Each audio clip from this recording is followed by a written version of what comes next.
Bonsoir, bienvenue dans le débat de France 24, un débat auquel vous pouvez participer via les réseaux sociaux. Le Royaume-Uni va-t-il quitter l'Union européenne? Eh bien, les jeux sont ouverts, si on peut parler de jeux d'ailleurs.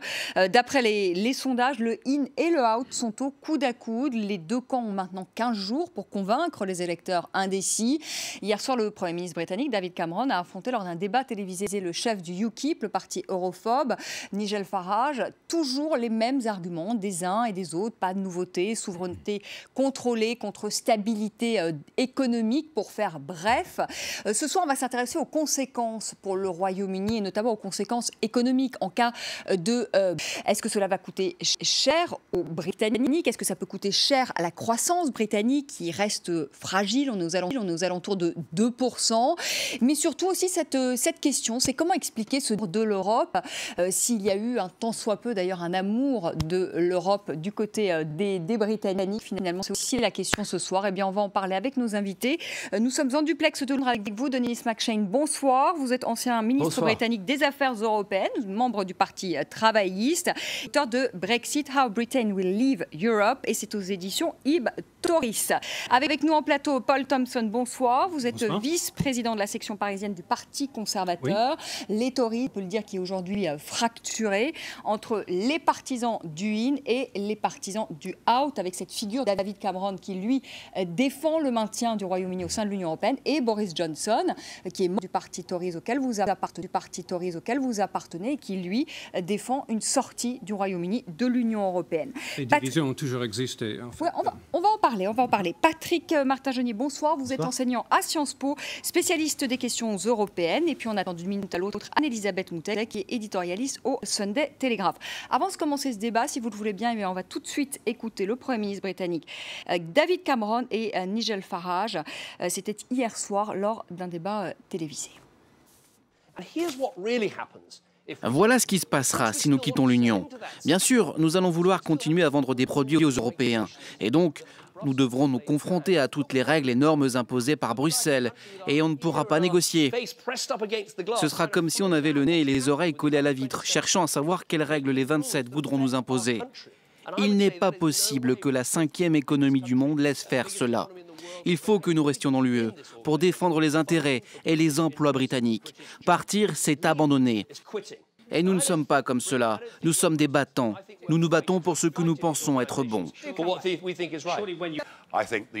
Je pense que la zone euro est une catastrophe. Regardez ce qu'ils ont fait à la Grèce et à ces pays méditerranéens. La crise des migrants ne divise plus seulement les pays, mais divise à l'intérieur des États. Il n'y a plus d'argent et en même temps ils font des économies en prévision du résultat de notre référendum. Ils annoncent une armée européenne, une augmentation du budget européen. Le projet ne fonctionne pas. Denis McShane, un mot quand même, parce que je l'ai bien dit, je l'ai bien prononcé en anglais, le titre de votre livre, How Britain Will Leave Europe. Comment la Grande-Bretagne quittera l'Europe, comment le Royaume-Uni quittera l'Europe. Je donne quand même la traduction. Denis McShane, pourquoi près de la moitié des Britanniques aujourd'hui n'aiment pas l'Europe ? Parce que pendant 20 ans, notre presse leur a dit que l'Europe est néfaste, est une ruine. Et aussi pendant presque une vingtaine d'années, depuis l'arrivée du Parti travailliste au pouvoir en 1997, le Parti conservateur fait un virage anti-européen. Et M. Cameron, je le soutiens, je veux bien qu'il gagne son référendum, mais il faut être honnête, il a passé 15 ans en dénigrant, se moquant de l'Europe, en critiquant le président Juncker et tout ce qui vient de Bruxelles, de l'Europe.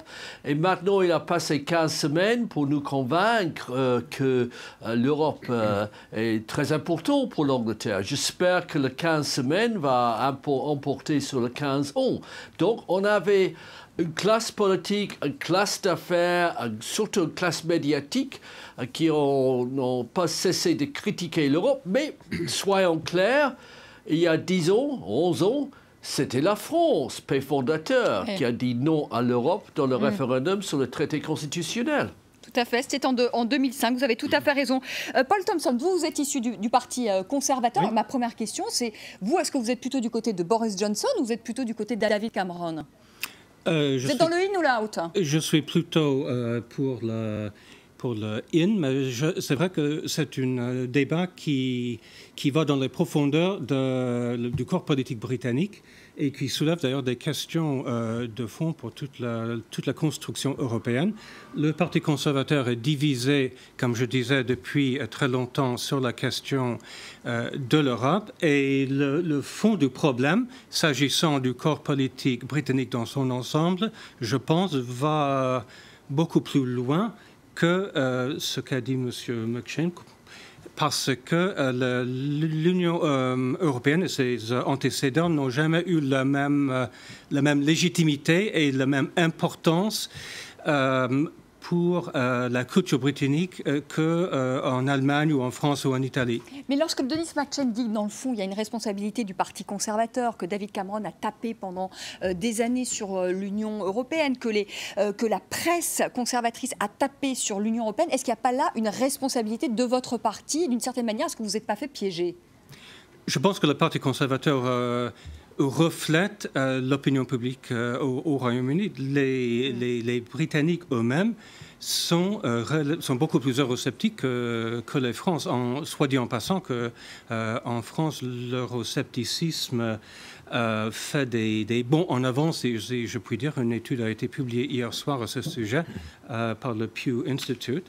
Il est vrai que David Cameron, pour devenir chef du Parti conservateur, a adopté une ligne eurosceptique. Il a promis, par exemple, qu'il sortirait le Parti conservateur du PPE, ce qui était pas du tout quelque chose d'anodin. Il a tenu parole. Et en ce qui concerne ce référendum... Le PPE, on le dit quand même à nos téléspectateurs, c'est le Parti conservateur européen qui est représenté au Parlement européen. Patrick Martin-Genier, est-ce qu'il y a un désamour des Britanniques vis-à-vis de l'Europe? Ou dans le fond, est-ce que c'est un désamour qui est récent?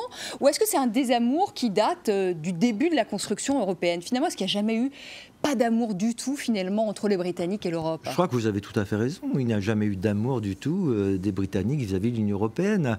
Et moi, j'admire la position de M. Thompson, qui va à contre-courant. Mais depuis 1973, avec l'adhésion de la Grande-Bretagne à l'Union européenne, a commencé un cycle de renégociation constamment pour renégocier l'adhésion de la Grande-Bretagne à l'Union européenne. Alors, vous parliez de M. Cameron, mais il n'est pas le seul. Rappelez-vous, Mme Thatcher. Qu'est-ce qu'elle disait, Mme Thatcher? Elle n'aimait pas l'Europe. Elle disait « I want my money back ». Je veux retrouver mon argent, comme si l'Europe, ça n'était qu'une sorte de tiroir-caisse et de comptabilité. Et c'est autre chose, l'Europe. C'est aussi une volonté de s'affirmer sur la scène internationale. C'est aussi une visibilité pour d'autres politiques, agricole commune, etc. Et donc, à partir du moment où on dit pire que pendre de l'Union européenne, il ne faut pas s'attendre à ce que les Britanniques aiment l'Europe. Virginie Hertz, merci d'ailleurs Virginie, parce qu'Anne-Elisabeth Moutet est visiblement en train de nous faire défaut, ce qu'on ne trouve pas très élégant, on va tout de suite le dire. Et merci en tout cas de prendre sa place et vous vouliez peut-être réagir. Alors, sur deux choses. À propos de l'amour, effectivement, j'étais à Londres et j'ai suivi une série de conférences sur le Brexit, pourquoi, comment comprendre cet euroscepticisme. Vous avez raison, il n'y a pas eu d'amour entre le Royaume-Uni et l'Europe. En fait, s'il y a Brexit, c'est pas un divorce parce qu'il n'y a jamais eu mariage. C'est une des formules que j'entendais, parce que finalement, cette adhésion du Royaume-Uni à l'Europe s'est faite de façon un peu rationnelle, parce que bon, on pouvait pas ne pas en faire partie, mais le projet européen qui est, on enterre l'âge de guerre, on fait un projet de paix, on a une vision politique, ça c'était entre la France, l'Allemagne, les pays fondateurs, mais le Royaume-Uni en faisait pas partie. Et au-delà de ça, ce qu'on m'expliquait aussi pendant ces conférences, c'est qu'il y a une forme d'euroscepticisme culturel, en fait. C'est-à-dire que beaucoup de Britanniques, en dehors de Londres, qui est très cosmopolite, très ouverte sur le monde, relativement riche, et le Sud-Est, l'Europe, et on voit Bruxelles, l'administration, la bureaucratie, les directives, le pouvoir central. On voit presque en Bruxelles une émanation de Paris et d'une vision napoléonienne de la politique, finalement. Et c'est par rapport à ça que les Britanniques sont par nature, ou en tout cas par culture, plutôt réfractaires. Denis McShane, je vous entendais ricaner de Londres. Vous vouliez peut-être ajouter quelque chose? Oui, ça c'est ce qu'on dit tout le temps. C'est un peu les clichés. Regardez, 3 premiers ministres, Winston Churchill, qui a lancé le mouvement européen avec l'idée des États-Unis de l'Europe dans les années 40.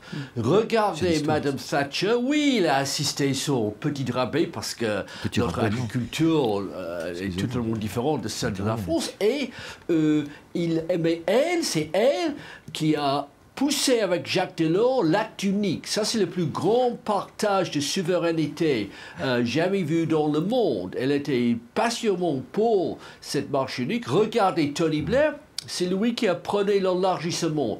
Donc, là, le père fondateur de la conception de l'intégrer l'unité européenne, Winston Churchill, la femme qui a donné une vraie force à l'idée de l'Europe économique, Madame Thatcher, et l'homme qui a dit il faut absorber ces pays venant de l'ancien monde communiste, Tony Blair. À part de ça, je suis d'accord. Moi, je peux faire les Anglais pro-européens avec un outil très facile. Donnez-moi 5 à 10 ans de croissance en France et la zone euro de 3% par an avec la création des emplois au lieu d'envoyer tous les chômeurs d'Italie, de l'Espagne et la Grèce vers l'Angleterre. Et je fais de mes compatriotes beaucoup plus pro-européens qu'ils sont aujourd'hui. Paul Thomson. Je pense que cette dernière remarque est tout à fait pertinente et on peut rappeler que alors que dans un premier temps, le Royaume-Uni ne voulait pas du tout participer au marché commun, quand il a vu non seulement que la France et l'Allemagne réussissaient à s'entendre, mais qu'en plus, le développement économique pendant les années 50 et 60 sur le continent a été très très fort et nettement plus fort qu'au Royaume-Uni, cela a bien fait mûrir les esprits, si vous voulez. En fait, ce que vous nous dites, c'est que tout dépend aussi de la situation économique. C'est-à-dire que quand on a justement une Europe qui a une croissance qui est tirée vers le haut, qui a une dynamique finalement européenne, les Britanniques veulent faire partie du train, en tout cas veulent faire partie de l'aventure, mais dès que l'Europe est en recul, l'Europe qui connaît des difficultés économiques comme c'est le cas aujourd'hui, finalement là ils veulent lâcher l'Europe. Ça joue... c'est pas un très bel esprit. Ça joue si vous permettez, c'est pas un très bel esprit européen, c'est pas une très belle histoire d'amour. Ce n'est pas le seul facteur. Je pense qu'il y a une différence dans la légitimité des institutions au Royaume-Uni. Les institutions britanniques sont très anciennes et n'ont pas souffert autant de soubresauts de légitimité que ce qu'on a vu sur le continent, en France, en Allemagne, en Italie, etc. Et donc, quand il y a des décisions ou des normes perçues comme intrusives au Royaume-Uni, c'est mal ressenti d'une manière qui c'est la question de la souveraineté, en fait. Les Britanniques n'aiment pas qu'on porte atteinte à leur souveraineté. On va en parler, mais Patrick Martin-Genier, quand même pour qu'on comprenne bien, ceux qui vont voter pour le Brexit, il faut quand même savoir, j'ai regardé des études qui ont été faites, ce sont des seniors, hein. Oui. Ce sont donc des gens qui ont entre 50 et 64 ans. Et on a un peu du mal à comprendre ça, puisque cette génération finalement d'après-guerre, et l'Europe, c'est aussi l'Europe de la paix, c'est aussi l'Europe de la sécurité, et on n'a plus ça en tête, enfin cette génération-là n'a plus ça en tête. Non, on n'a pas ça en tête parce qu'elle n'a pas le sens de ce que signifie l'Union européenne et je ne peux pas laisser dire à M. McShane ce qu'il vient de dire. Il ne peut pas réécrire l'histoire en disant que Churchill était favorable à l'Europe. Il l'a dit en 1949, puis après ça a été tout. Je voudrais citer une citation qui a été constamment martelée de Winston Churchill dans cette campagne. Il a dit « Si un jour la Grande-Bretagne doit choisir entre le grand large et l'Europe, elle choisira toujours le grand large. » Donc on a asséné cette citation pendant des années et des années. Donc ils sont désenchantés, déjà qu'ils n'étaient pas amoureux de l'Europe, on vient de le dire. Donc, premièrement, il y a cela. Hein, donc, et depuis, c'est marrant de voir qu'un travailliste défend Margaret Thatcher, laquelle il vient de nous parler d'un petit rabais. Ce n'était pas un petit rabais, parce qu'il faut savoir quand même que ça coûte des milliards d'euros au budget européen. Donc, la Grande-Bretagne bénéficie quand même de fonds européens, et ça coûte à la France 1,5 milliard d'euros par an. Donc, tout de même... Et il rigole à ce que vous dites. Il rigole très bien, mais on verra au lendemain du 23 juin. Je peux vous expliquer pourquoi. Et excusez-moi, donc vous voulez dire les seniors... Allez, on laisse terminer les seniors, Patrick Martin-Genier. Les seniors, parce qu'on leur martèle ce discours depuis des années, alors que l'on sait très bien que les jeunes Britanniques sont très favorables à l'Union européenne, pour peu qu'ils aillent voter. Malheureusement, les abstentionnistes sont plutôt dans le camp des jeunes qui bénéficient de tous les programmes Erasmus, qui vivent dans l'Europe tous les jours sans aucun état d'âme. Selon le Financial Times, il y a une thèse selon laquelle les personnes plus âgées sont plus en faveur de partir parce qu'ils se souviennent du Royaume-Uni comme c'était avant. Voilà. Et ils regrettent l'ancien système. Donc, normalement, on s'attendrait à ce que des personnes âgées soient plus conservateurs, mais sur ce cas, ils sont plus prêts à assumer des risques. Virginie Herth, justement sur les jeunes, c'est intéressant parce que je le disais aussi que si 1% des jeunes des 18-24 ans se mobilisaient, que le Brexit ne passerait pas, en tout cas, ça serait le camp du maintien du Royaume-Uni au sein de l'Union européenne, mais que le problème, c'est que ces jeunes ne sont pas mobilisés. Je crois qu'il y a aussi une plateforme numérique qui a été mise en place pour s'enregistrer. Voilà, alors voilà, effectivement, le taux de participation va être un peu la clé de ce scrutin. Il y a eu une sorte de bug informatique. Normalement, les inscriptions devaient se finir hier soir. Elle a été prolongée à cause du bug parce que tout d'un coup, il y a une sorte de mouvement. Alors, je suppose que les anti-Brexit, poussent et il y a une sorte de prise de conscience de dernier moment à se dire « Ah non, c'est pas possible ». Et semble-t-il, les jeunes votent. Alors maintenant, j'ai pas de chiffres exacts. Différents journaux titrent en disant inscription en masse. Je sais pas si c'est vraiment en masse, mais en tout cas, c'est sûr que c'est ça qui pourrait faire pencher la balance. Toute proportion gardée, comme en Autriche, au moment de l'élection présidentielle, un réflexe citoyen qui ferait que les jeunes se mobilisent pour maintenir la Grande-Bretagne dans l'Union européenne. Denis McShane, vous vouliez réagir à ce que vous entendiez tout à l'heure, à ce que disait Patrick Martin-Genier. Oui, Patrick, simplement pour dire, citer citation de Churchill, c'est comme citer quelque chose de Shakespeare ou de Racine. Il y a des citations à gauche et à droite. En effet, toutes les décisions de ne pas participer dans les premières constructions européennes, c'était celle du gouvernement de parti travailliste, de la gauche, de l'après-guerre. Et en effet, le parti travailliste, entre 1950 et peut-être 1980-85, était largement eurosceptique et les Tories étaient les partis pro-européens. Et maintenant, comme deux bateaux qui se croisent dans la nuit, c'est le Tories ces derniers 25-30 ans qui est devenu très, très eurosceptique. Mais je ne veux pas avoir un argument sur Mme Thatcher, c'est comme Denis McShane, mais qui est important, qui est très important. L'Angleterre, depuis les débuts, était un énorme contributeur net au budget européen. La France est devenue contributeur net à la fin des années 90 et à ce moment-là, l'euroscepticisme a commencé à planter ses racines en France. Un mot, Denis McShane, très rapidement avant de faire une petite pause de temps du rappel des titres. Vous êtes travailliste. Jeremy Corbyn, on ne le voit pas beaucoup dans cette campagne. Qu'est-ce qu'il fait ? Lui, il fait ses discours en plaidant avec les jeunes, avec les travailleurs, avec les cols blancs, avec les prolétaires, de rester dans l'Union européenne. Mais demandez à vos camarades, au BBC, aux autres plateaux de la télévision, pourquoi ils préfèrent présenter tout ça comme une guerre civile au sein des partis conservateurs, les libéraux-démocrates, les Verts. Oui, donc c'est une stratégie politique finalement, mais c'est peut-être pas très correct de jouer la stratégie politique, de jouer justement le camp d'en face, l'adversaire qui se déchire, alors que les enjeux sont quand même juste énormes aujourd'hui.